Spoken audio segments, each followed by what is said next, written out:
morning, praise Lord. Welcome to this video. சிறு வயதுலேருந்து என்னை குறித்து நிறைய தீர்க்க தரிசனங்கள் சொல்லப்பட்டன. சிங்கநாதம் கேட்குது, சீனநாதம் ஓடுது அப்படி சொல்லிட்டு சாத்தானை தோற்கடிப்ப வள்ளிவள் அப்படி சொல்லிட்டு அப்படி ஒரு இது ரைம் கூட நான் சொல்லுவேன். சாத்தான் ஒரு குள்ளன் அறியாம் கேடு எனக்கு செய்தபடியால் எட்டி பிடித்து கூட்டுக்குள் தள்ளி கூட்டி கிணற்றில் சாவி எறிவேன் அப்படின்னு சொல்லிட்டு பாடல் பாடுவேன். அதுபோல் சிறு வயதிலே அரியா பருவத்திலே நான் அப்படியெல்லாம் பாடிட்டு இருந்தேன். ஸோ எங்கள் வீட்டில் அது மாதிரி சிங்கநாதம் கேட்குது அப்படின்னு சொல்லுவாங்க. அதான் சேனை தலைவியாக நான் இருப்பேன் அப்படின்னு பாளையத்து பெண் சேனை தலைவி அப்படின்னு சொல்லிட்டு சொல்லுவாங்க. இதெல்லாம் யோசேப்பு போல சிறு வயது தீர்க்க தரிசனங்கள் இதெல்லாம். அதோட வழி சத்தியம் ஜீவன் கிறிஸ்து அப்படின்னு வசனம் இருந்தாலும் நம்ம அதை பற்றி அதிகமாக நமக்கு தெரியறது இல்லை. அதனுடைய தாக்கம் என்னன்னு நமக்கு தெரியறது இல்லை. வழி கிறிஸ்து அப்படின்னா வேற வழியே கிடையாது, அதுதான் அதுக்கு அர்த்தம். அது மாதிரி சத்தியம் ஜீவன்னா உயிர் அப்படின்னு நம்ம சொல்லலாம். ஸோ என்னை குறித்து சொன்ன தீர்க்க தரிசனத்தில் அதுவும் ஒன்று. நான் 5வது படிக்கும் போது வேற ஊரில் படித்தேன். அதாவது என்னோட தாயார் அங்கே ஒர்க் பண்ணிட்டு இருந்தாங்க, ட்ரான்ஸ்ஃபர் ஆகிட்டேன். அவங்க கூட நான் அங்கே இருந்தேன். ரொம்ப தூரம் நடந்து போக வேண்டியதாக இருக்கும். ஸோ எங்கள் அம்மா ஒர்க் பண்ண ஸ்கூலில் நாடகங்களில் போட்டாங்க சோஷியல் டே அப்படின்னு சொல்லிட்டு. அதில் ஒரு நாடகத்தில் சிலைகள் சடனாக உயிர் பெற்று நடனம் பண்ணுவது போல அப்படியெல்லாம் அதில் அந்த நாடகத்தில் வந்தது. அதேமாரி இன்னொரு நாடகம் இதெல்லாம் உனக்கு தெரியுமா அப்படி சொல்லிட்டு சர்வன்ட்டை கேட்டால் தெரியுமே அப்படின்னு சொல்கிறான். அப்புறம் எங்கே செஞ்சு காமி அப்படின்னா ஐயோ அதுதானே எனக்கு தெரியாது அப்படி ஒரு நாடகம்.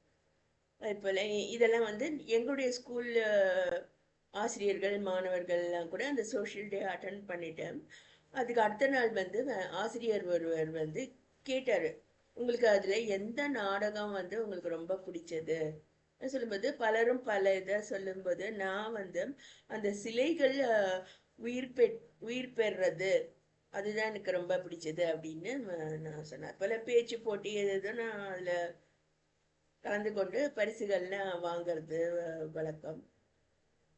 அதில் கர்த்தருடைய கரம் என் மேலே இருந்ததுனால தான் அந்த மாதிரியான தீர்க்க தரிசனங்கள் சொல்லப்பட்டன. அது போல சிலைகள் உயிர் பெறுது அப்படின்னா அந்த எழுத்துக்கள் உயிர் பெற முடியும். ஸோ கிறிஸ்து நம்முடைய ஜீவனா இருந்தா சாவு எனக்கு ஆதாயம் அப்படி சொல்லிட்டு இருக்குது. கிறிஸ்து எனக்கு ஜீவன், சாவு எனக்கு ஆதாயம் அப்படி வசனம் இருக்கு.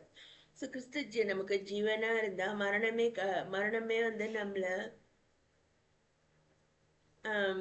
அழிச்சிட முடியாது. அதாவது எலிசாவின் கல்லறையில பாத்தீங்கன்னா அவருடைய எலும்புகள் இருந்ததாம். ஆனா அதுல மரித்த ஒரு சடலத்தை அதுல போட்டா அவன் உயிர் பெற்று போயிட்டானாம். அது போல ஜீவன் கிறிஸ்து, லைஃப்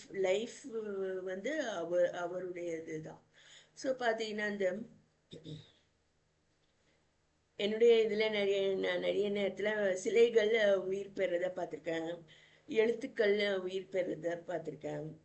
இன்னைக்கு கூட மிஸ்டர் பீன் காமெடி ஒன்று நான் பார்த்துட்டு இருந்தேன். அது நம்ம பார்க்கும்போது எல்லாமே நம்முடைய லைஃப்பை ரிஃப்ளெக்ட் பண்ணுற மாதிரி அது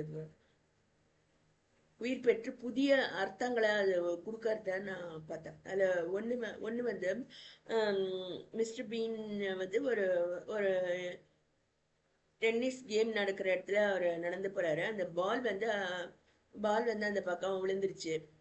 அவர் எடுத்து போட சொல்லி அவங்க புல்லி பண்றாங்க அவரை. அவரு எடுத்து வீசும் போது ஹைட்ல வேற ஏதோ ஒரு வீட்டுல போய் விழுந்துருச்சு. அதையும் நீதான் எடுத்து தரணும் அப்படின்ட்டு அவரை புல்லி பண்றாங்க.